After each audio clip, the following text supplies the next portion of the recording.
కష్టాలన్నీ నాకే వస్తున్నాయని బాధపడుతూ కూర్చుంటున్నావా?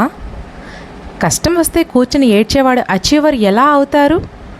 కష్టం వచ్చినా సరే, నాకేం కష్టం వచ్చింది, ఇది చాలా చిన్నది అని ఉత్సాహంతో ఎవరైతే ముందుకు వెళ్తారో వాళ్ళే అచీవర్ అవుతారు. బద్ధకం అనేది ఒక మానసికమైన క్యాన్సర్కు మందులు ఉన్నాయి లేదు తెలీదు, కానీ బద్ధకం అనే ఒక మెంటల్ క్యాన్సర్కు మాత్రం ఉన్న ఒకే ఒక్క మందు ఏంటో తెలుసా? ఉత్సాహం. నువ్వు ఎంత ఉత్సాహంతో ఉంటే అంత రెట్టింపు ఉత్సాహంతో నీ పనులన్నీ కూడా సక్రమంగా జరుగుతాయి. ఎవరి జీవితంలో అయితే ఉత్సాహం ఉంటుందో వారి జీవితం ఒక ఉత్సవంలా ఉంటుంది. ప్రాబ్లమ్స్ వస్తున్నాయని కూర్చుంటూ ఉంటే ఆ ప్రాబ్లమ్స్ ఎలా తీరిపోతాయి?